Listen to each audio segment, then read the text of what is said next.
Good morning. Today is the summer solstice, and I thought I'd take you out in the garden. What I thought we'd talk about today is the things that are going well and the things that haven't gone quite as well. But first, I wanted to walk you through my space and share the flowers that are in bloom right now.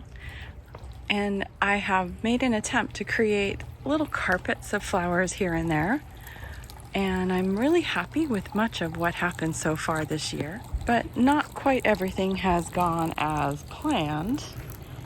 But I'm still really happy with how it all looks, with all the color and texture that has come in the space, and all the planning and inspiration pieces I identified for the different areas.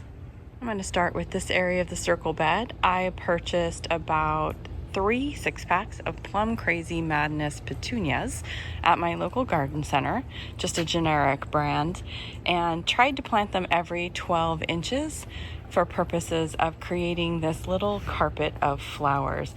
I'm really happy with the variation in the colors, and I think it looks really beautiful from our kitchen window. The other thing that's looking really nice is the sparkling amethyst superbenas that I purchased from Proven Winners direct and had them mailed to me. I have been very careful to continue to fertilize regularly. I'm really happy with the coloration here and the way it is coming in addition to how it reflects the similar color on the other side of the path, but is a different texture. Behind the petunias, I had planned to put in Veronica spiked speedwell, but unfortunately my garden center wasn't getting in white. They only had purple, and since I'd already purchased the purple petunias, I didn't want to put in purple speedwell as well. So I ended up buying this sage, which has worked out okay. It's not quite as big and vibrant as I had hoped. It's staying a little small, but maybe next year it'll do better. But the bees certainly like it. Can you see them all around here?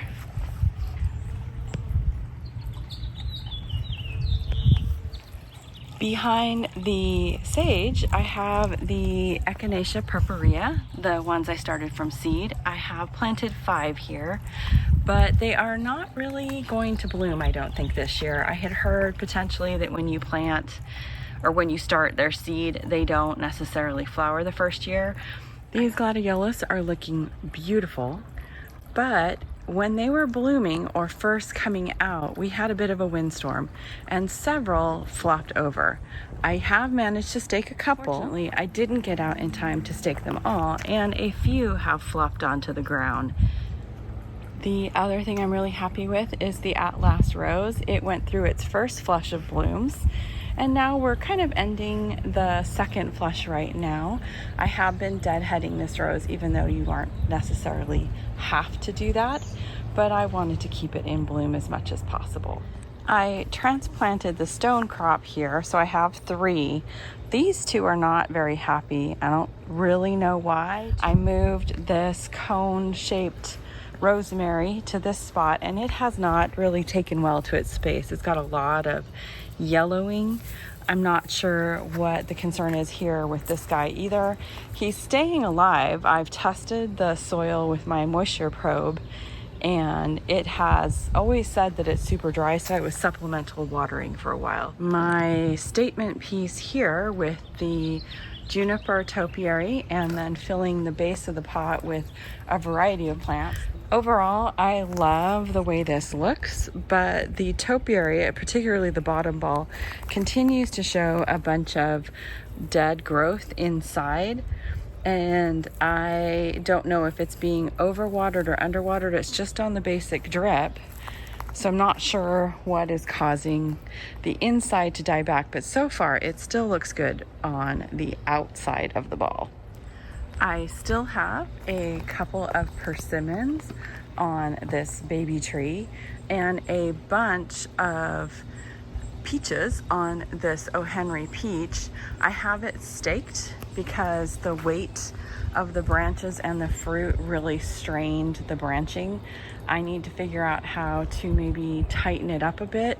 It has gotten way too big for the space, and my plan was to keep it much smaller, like at about 6 or 7 feet.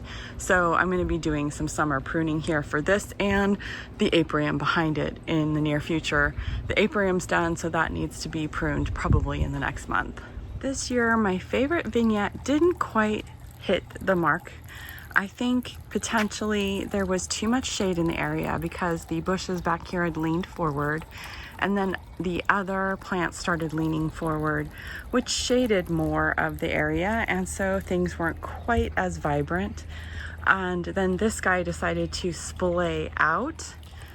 The daylilies were really disappointing. They were beautiful for a very short period of time, and I was really trying hard to deadhead, but they started dying back, and I have a lot of dead foliage inside. I looked these up when I was in the garden center and bought 3 of 2 colors and planted them, 3 here and 3 in the square. And they have not done as well here. I didn't know a lot about this plant, but it always seemed to look really good in the garden center. 3 I planted in the square under the red bud, and they look a lot healthier, but they haven't really produced tons of buds, but they are doing much better than the other 3. The other thing that seems to have worked out are my transplants of some of the foxglove. This one has even developed a spike. Along with the Purpurea echinacea, I also started some white swan echinacea and planted those out. Some have taken, but some have not. And I am looking for white echinacea in my garden center as well.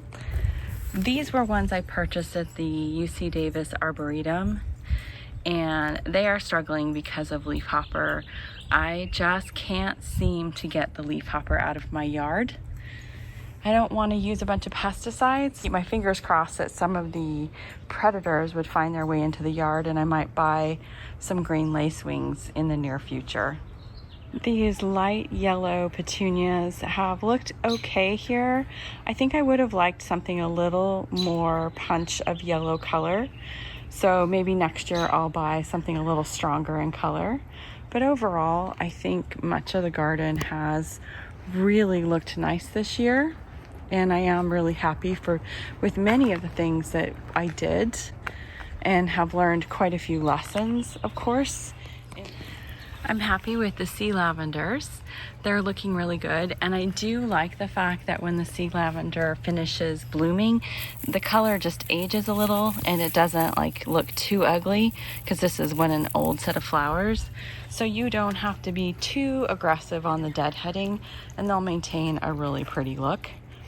Behind that is the lavender. As shared before, it seems like the lavender just kind of like gets worse and worse the further down the row you go, but it did put on a very beautiful show this summer, and I am about to do the shear back for the second flush of blooms. This orange rocket has struggled. If you'll remember, when I planted it, I actually had to soak the root ball, and it has just not recovered. I have been drenching it in water, and it's finally starting to kind of flush back, but it was just dying here.